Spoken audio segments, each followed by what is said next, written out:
If you hear your name called from the river at 3 a.m., never look down. The light isn't meant to guide the boats. It's meant to keep what's in the water from climbing up. 3:02 a.m., Station St. Jude sits on a jagged rock, squeezed between cold alpine mountains and a black river. Just me, the roaring wind, and the ticking clock. The cold doesn't just hit you, it creeps under the floorboards. It turns your breath into smoke inside your own room. The clock ticks too loudly. Tick-tock. 3:12 a.m. The river stopped. St. Jude's current usually roars with mountain meltwater, but right now the water is as smooth and black as oil. Then came the sound from the lower metal walkway, not a splash, a metallic tap, tap, tap, tap, like wet knuckles knocking against iron. I grabbed the heavy brass lantern and stepped onto the balcony. The wind bit into my throat. I leaned over the railing, shining the light down into the mist.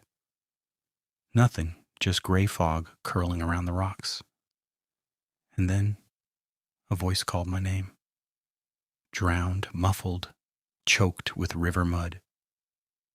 My heart slammed against my ribs. I told myself it was an echo from the gorge, just the wind playing tricks. But the air suddenly smelled of old lake decay. I backed away toward the door of the lantern room, but when I looked through the glass window, someone was standing inside, a tall silhouette, completely drenched in river water, leaning over my logbook. A dark pool of water was slowly spreading across the wooden floor. My hand shook as I reached for the brass handle. The cold metal burned my skin. I pushed the heavy door open. Empty. The room was completely empty, but the air reeked of stagnated mud, and the logbook on the table lay open under the lamp. I approached the desk. The page was damp. Fresh black ink was bleeding through the paper. It was written in my exact handwriting. I leaned in and read the last line, 3:20 a.m. He looked down.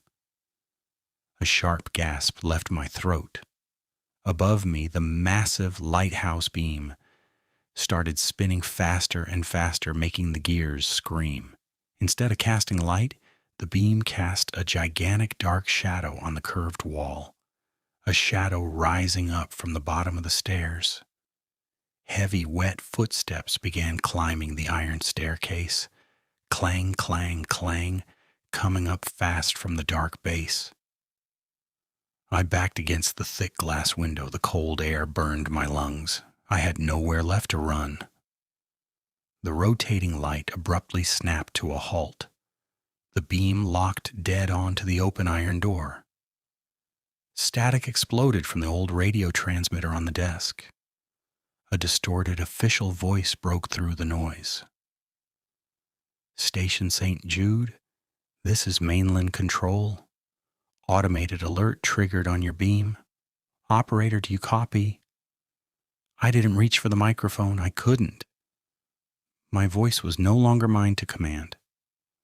The lighthouse beam slowly angled downward, casting its powerful light onto the dark water beneath the cliff. Floating face down in the black water was a body in a yellow keeper's coat. My coat, my boots. I fell from the icy balcony rail 3 hours ago. At 12 a.m., I had looked down. And now, standing in this cold tower of iron and glass, my shift never ends.